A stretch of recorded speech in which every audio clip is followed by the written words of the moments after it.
সূর্যটা মাথার কাছে চলে আসবে ভাই সেদিন। সূর্যের প্রচন্ড তাপে মাথার মগজগুলো ভাতের মাড়ের মতো গলে গলে নাকের ছিদ্র আর কানের ছিদ্র দিয়ে বেয়ে বেয়ে পড়বে। জিহ্বাটা তৃষ্ণায় বেরোতে বেরোতে নাভি পর্যন্ত এসে ঝুলে থাকবে কুকুরের মতো, ক্লান্ত শ্রান্ত ঘর্মাক্ত পেরেশান, বাঁচানোর কেউ নাই। মায়েশা জিজ্ঞেস করলেন, ইয়া রাসূলুল্লাহ, don't they feel any shy? Nobody belong any garment in their body, no dress in their body. তাদের দেহে কোনো ড্রেস নাই, পোশাক নাই। নবীরে, এতগুলো মানুষ উলঙ্গ, লজ্জা লাগবে না? বিশ্বনবী বললেন, আয়েশা তুমি লজ্জার চিন্তা করো, সেদিন বাবা ছেলেরে দেখে দৌড়ে পালাবে।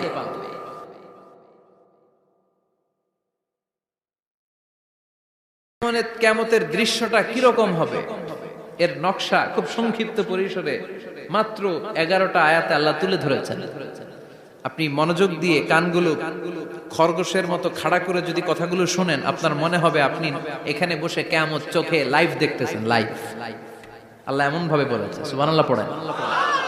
তা আসুন আমরা সরাসরি কিয়ামতকে দেখে আসি।